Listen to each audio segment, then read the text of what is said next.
Movie के शुरुआत में हम देखते हैं कि सबीना नाम की एक लड़की को जबरदस्ती एक हॉस्पिटल में लाया जाता है। दरअसल इसे एक मानसिक बीमारी है जिसमें वो अपने इमोशंस कंट्रोल नहीं कर पाती। उसे गुस्सा आना, हंसना, रोना, घबराना सब कुछ एक साथ हो जाता है। इसीलिए उसको इस हॉस्पिटल में लाया गया है और उसका इलाज यहां पर डॉक्टर कार्ल जुंग करेंगे। वो उस पर टॉकिंग मेथड का इस्तेमाल करना चाहते हैं। टॉकिंग मेथड के जरिए वो उसके अतीत की चीजों को बाहर निकालेंगे जो कि उसके अनकॉन्शियस माइंड में है। और इस मेथड को इमोशनल रिलीफ भी कहा जाता है, क्योंकि जब पेशेंट को घटना याद आती है तो इमोशनली उसको बहुत रिलीफ मिलता है, जिससे वो इस मानसिक बीमारी से बाहर आ सकती है। दरअसल ये पूरी की पूरी थ्योरी सिगमंड फ्रॉइड की है, लेकिन ये सिर्फ एक थ्योरी थी। इसीलिए दुनिया का कोई भी डॉक्टर इस मेथड को अपने पेशेंट्स के ऊपर इस्तेमाल नहीं करता, बल्कि सभी डॉक्टर अपने पेशेंट्स के ऊपर शॉक थेरेपी का इस्तेमाल करते हैं। लेकिन डॉक्टर कार्ल ये मेथड सबीना के ऊपर इस्तेमाल करना शुरू करते हैं और उसके सेशन के दौरान वो उसके पीछे बैठते हैं ताकि वो अपनी अतीत की गहराइयों में जाए तो वो उनकी वजह से डिस्ट्रैक्ट ना हो। असल में डॉक्टर कार्ल ये जानना चाहते हैं कि उसको ये मानसिक बीमारी क्यों हुई। अब वो उससे कई सवाल पूछते हैं, जिसके बाद डॉक्टर कार्ल को पता चलता है कि सबीना को ये मानसिक बीमारी उसके पिता की वजह से हुआ है। दरअसल सबीना जब मात्र 5 साल की थी तब उसकी जरा सी गलती के लिए उसके पिता उसको कपड़े उतारकर बहुत बुरी तरह से पीटते थे, जिसकी वजह से उसको काफी गुस्सा और रोना आया था। लेकिन ऐसा कई बार करने के बाद उसका सबकॉन्शियस माइंड इस तरह की सजा से एक्साइट होता था और उसको खुशी मिलती थी। इसीलिए बहुत छोटी उम्र से ही वो फिजिकल इंटीमेसी की ओर बढ़ने लगी। फिर जैसे जैसे वो बड़ी होती गई उसके पिता उसको सजा देते गए, जिसकी वजह से उसके दिमाग पर बहुत गहरा असर पड़ा और उसको ये मानसिक बीमारी हो गई। अब डॉक्टर कार्ल के इस ट्रीटमेंट से वो धीरे धीरे ठीक होने लगती है और वो पहले से काफी बेहतर हो जाती है और साथ ही वो बहुत ज्यादा पढ़ी लिखी भी होती है।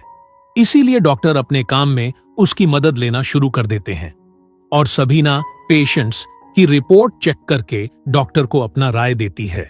और अब क्योंकि डॉक्टर कार्ल ने टॉकिंग मेथड से सबीना को काफी हद तक ठीक कर दिया था, इसीलिए अब वो दूसरे पेशेंट्स के ऊपर भी इसी टॉकिंग मेथड का इस्तेमाल करने लगते हैं। उसके बाद 2 साल बीत जाते हैं और अब डॉक्टर कार्ल पहली बार अपनी पत्नी के साथ सिगमंड फ्रॉइड से मिलने उनके घर जाते हैं, जिसने टॉकिंग मेथड की थ्योरी लिखी थी। फिर वो दोनों काफी घंटों तक एक दूसरे से बात करते हैं और काफी घंटों की डीप डिस्कशन के बाद डॉक्टर कार्ल को पता चलता है कि डॉक्टर सिगमंड फ्रॉइड के विचार उनसे पूरी तरह से अलग है। वो दूसरों की बात मानने के लिए बिल्कुल भी तैयार नहीं है, बल्कि वो दूसरों को अपनी बातों से प्रभावित करने की कोशिश करते हैं। इसके बाद हम देखते हैं कि सबीना बार बार डॉक्टर कार्ल से मिलती है। अब वो भी एक साइकाइट्रिस्ट बनना चाहती है, लेकिन बार बार मुलाकातों में उसे पता ही नहीं चलता कि वो डॉक्टर कार्ल की तरफ अट्रैक्ट हो गई है। फिर वो अपने दिमाग में बहुत सारी फैंटेसीज डॉक्टर कार्ल के साथ इमेजिन करती हैं। दरअसल उसका किसी के भी साथ रिलेशन नहीं था और उसके दिमाग में जो फैंटेसीज थी वो कार्ल के साथ पूरा करना चाहती थी। इसीलिए वो दोनों जब बैठकर बात कर रहे थे तभी सबीना कार्ल को किस कर देती है, लेकिन डॉक्टर कार्ल कोई भी रिस्पॉन्स नहीं देते क्योंकि वो अपनी पत्नी को धोखा नहीं देना चाहते थे।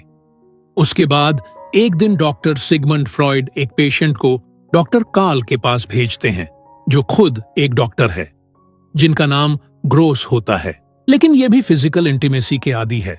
और अब जब वो दोनों एक दूसरे से बात कर रहे थे तो डॉक्टर ग्रोस उन्हें बताते हैं कि जब भी वो किसी पेशेंट का ट्रीटमेंट करते हैं तो उनकी हर एक डिमांड को पूरा कर देते हैं, भले ही वे पेशेंट की फिजिकल नीड क्यों ना हो, क्योंकि ऐसा करने से पेशेंट उनके साथ फ्री हो जाते हैं, जिससे उसका ट्रीटमेंट करने में आसानी होती है। तब कार्ल डॉक्टर ग्रोस को सबीना की इच्छाओं के बारे में बताते हैं, जिस पर वो कहते हैं कि तुम्हें उसकी इच्छाओं को पूरा करना चाहिए। और अब उनकी बातें सुनकर डॉक्टर कार्ल सबीना के साथ रिलेशन में आ जाते हैं, जिसके बाद सबीना की जो भी इच्छाएं होती है वो कार्ल के साथ पूरा करती है तब डॉक्टर कार्ल उसको उसके पिता की तरह सजा देकर उसको एक्साइट कराते हैं और उसकी हर एक इच्छा को पूरा करते हैं। उसके बाद डॉक्टर कार्ल सिगमंड फ्रॉइड के पास जाते हैं और उनसे सबीना के केस को डिस्कस करते हैं, जिस पर सिगमंड फ्रॉइड कहते हैं कि ये काम वासना है जिसको पूरा करने के लिए वो किसी भी हद तक जा सकती है। पर डॉक्टर कार्ल सबीना के साथ अफेयर करने वाली बात उनको नहीं बताते और अब वो बहुत सारे अलग सेक्टर्स पर काम करना चाहते थे, लेकिन डॉक्टर सिगमंड फ्रॉइड उनको मना कर देते हैं, जो बात डॉक्टर कार्ल को अच्छी नहीं लगती। फिर इसी तरह काफी समय बीत जाता है और एक दिन doctor Sigmund Freud doctor Carl से कहते हैं कि क्या तुम्हारे और तुम्हारी पेशेंट के बीच अफेयर चल रहा है, जिस पर कार्ल साफ साफ मना कर देते हैं। दरअसल वो नहीं चाहते थे कि उनके अफेयर के बारे में किसी को पता चले। तब डॉक्टर सिगमंड फ्रॉइड कहते हैं कि कोई अनजान लड़की ने मुझे लेटर भेजा था कि उसका तुम्हारे साथ अफेयर चल रहा है, जिसे सुनने के बाद डॉक्टर कार्ल सबीना के पास जाते हैं और उससे ब्रेकअप कर लेते हैं, जिसके बाद एक बार फिर से सबीना मेंटली वीक होना शुरू हो जाती है और उसे अपनी मेडिकल की पढ़ाई पूरी करने के लिए किसी की मदद चाहिए थी। इसीलिए वो डॉक्टर सिगमंड फ्रॉइड को एक लेटर लिखती है, जिसमें वो अपनी और कार्ल के अफेयर के बारे में भी लिखती है, जिसके बाद सिगमंड फ्रॉइड कार्ल से दोबारा कंफर्म करते हैं। तब डॉक्टर कार्ल दोबारा से उनको मना कर देते हैं।